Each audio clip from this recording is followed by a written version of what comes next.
Un mois après le début du conflit, c'est donc au tour des Houthis d'entrer en jeu. Ces rebelles du Yémen, alliés de l'Iran, revendiquent leur première attaque sur Israël. Bonsoir Grégory. Bonsoir. Que sait-on de cette frappe ?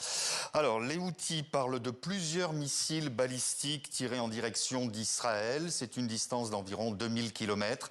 Et les rebelles yéménites, menacés ces derniers jours d'entrer à leur tour dans le conflit, ont immédiatement revendiqué cette opération en précisant avoir visé des sites militaires israéliens sensibles. Et c'est une nouvelle fois le porte-parole militaire des Houthis qui délivre un message particulièrement belliqueux.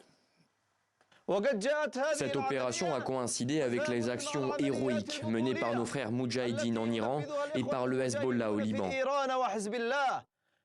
Par la grâce d'Allah le Tout-Puissant, l'opération a atteint ses objectifs avec succès. Voilà, et Israël a confirmé avoir intercepté un missile sans donner plus de précision. Alors Grégory, les Houthis, ce sont des alliés de l'Iran, ce qu'on appelle des proxys. Oui, c'est l'un des bras armés de l'Iran, financé par Téhéran.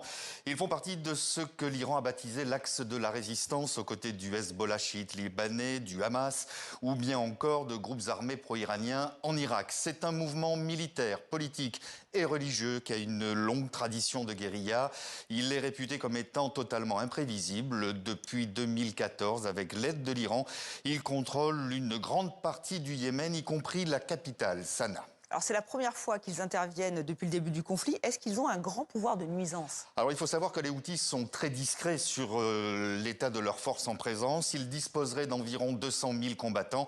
Et bien que lourdement frappés par les États-Unis et Israël, leur arsenal militaire serait encore conséquent. Missiles balistiques, missiles de croisière, drones, roquettes, ce qui leur permet de mener des attaques sur terre, mer et même dans les airs.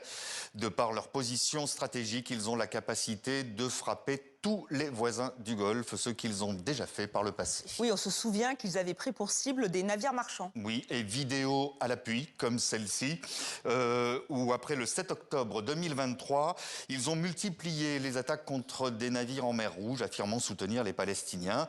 Ils revendiquent avoir coulé, endommagé ou bien capturé près de 180 navires, obligeant les autorités maritimes à classer la mer Rouge et le golfe d'Aden en zone de guerre. Avec leur entrée en guerre, les craintes se focalisent désormais sur le détroit de Bab el-Mandeb que les Houthis pourraient fermer à la demande de l'Iran. Et là, les conséquences seraient désastreuses. Oui, puisqu'après le blocage du détroit d'Ormuz, eh bien c'est le passage qui relie l'Asie à la mer Rouge et au canal de Suez qui pourrait donc être à son tour paralysé. Le détroit de Bab el-Mandeb représente en temps normal 15% du trafic commercial.